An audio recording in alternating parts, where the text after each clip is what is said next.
si rompe una strada, si chiude e non si percorre più, si rompe una parte di una scuola, di un edificio, si transenna e si lascia così. Non solo senza manutenzione di strade e scuole, a rischio sono anche tanti altri servizi per i cittadini. Il destino di una buona metà dei dipendenti della provincia di Treviso è infatti solo un tassello di un problema che, se non si sblocca l'impasse di un ente che la riforma ha lasciato senza fondi, rischia anche di far perdere i posti di lavoro generati dall'indotto.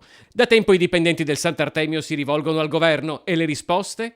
Non si ha assolutamente niente, perché doveva dare delle indicazioni sui criteri della eventuale mobilità e neanche quelli non sono arrivati entro il 31 di marzo. Una parte dei dipendenti nel frattempo è in mobilità obbligatoria perché i centri per l'impiego provinciale dovrebbero confluire in un'agenzia statale. Altri, agenti della polizia venatoria e stradale, sono in mobilità in attesa del riordino delle forze dell'ordine, ma più in generale tutto il personale a rischiare gli stipendi. Il governo ha tagliato il 50% dei salari dal 1° di aprile.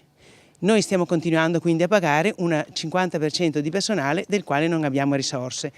La provincia sta provvedendo con tutto quello che è possibile, però ovviamente questa situazione non potrà continuare a lungo. I dipendenti non mollano, le proteste e le mobilitazioni continuano, così come gli appelli alla classe politica. Tutti vogliono fare le riforme a costo zero e sulle spalle dei lavoratori.